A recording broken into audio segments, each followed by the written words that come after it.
இளம் வயதில் இருக்கும்போது அனுபவிக்கிற சில அபியூசஸ், சில வேதனைகள், உடம்பளவில் அனுபவிக்கிற சில வேதனைகளை வெளியில சொல்றதுக்கு ரொம்ப பயந்துக்குவாங்க.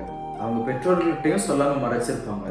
அப்படி இருக்கிற குழந்தைகளுடைய மன தயக்கங்களை நீங்க ஒரு சக நண்பராவோ சக குடும்ப உறுப்பினராவோ உள்ள இருந்திருந்து கேள்விப்பட்டா, உங்களுக்கு தெரிய வந்திருந்தா நீங்க என்ன செஞ்சிருப்பீங்க?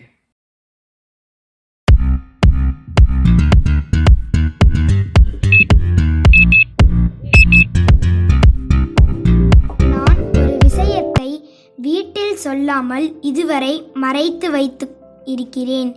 அது தவறுதான் என்றாலும் எனக்கு வீட்டில் சொல்ல பயமாக இருக்கிறது. என் அப்பா அதிகமாக குடித்துவிட்டு வரும்போதெல்லாம் எங்கள் வீட்டிற்கு அப்பாவின் நண்பர் அப்பாவை வீட்டில் விட வருவார்.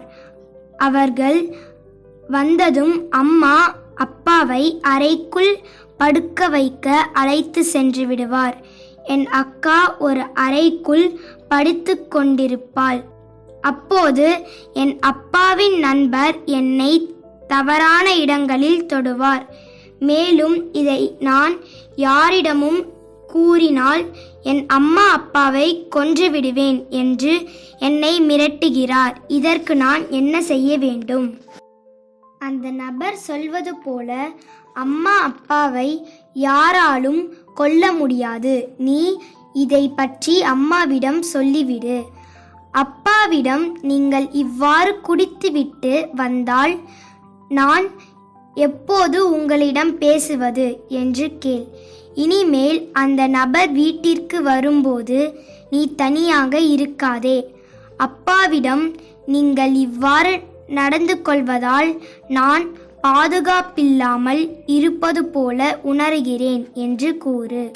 என் தோழிகள் இந்த 4 யோசனைகளை கூறியுள்ளார்கள். எனக்கு குழப்பமாக உள்ளது. இத்தனை யோசனை கூறியும் அவள் குழப்பமாக இருக்கிறது என்கிறாள். இப்போது நாம் என்ன செய்வது? நாம் இவர்களிடம் கேட்டு பார்ப்போமா? சரியாக சொன்னாய். இதற்கு இவர்கள் மட்டுமே சரியான யோசனைகளை கூற முடியும். அப்படியானால் அவர்களிடமே கேள். ஃப்ரெண்ட்ஸ், நீங்களோ உங்களை சேர்ந்தவரோ இந்த மாதிரியான சூழ்நிலையில் இருந்தால் என்ன செய்வீர்கள் என்று உங்கள் கருத்துக்களை உங்கள் பெயருடன் கீழே கமெண்ட் செய்யுங்கள். அவ்வாறு யோசனைகளை கமெண்ட் செய்பவருக்கு நாம் என்ன செய்ய போகிறோம்? அதில் சிறந்த 5 யோசனைகள் தேர்ந்தெடுக்கப்பட்டு அதை கூறியவரின் பெயர் நமது வீடியோக்களில் இடம்பெறும்.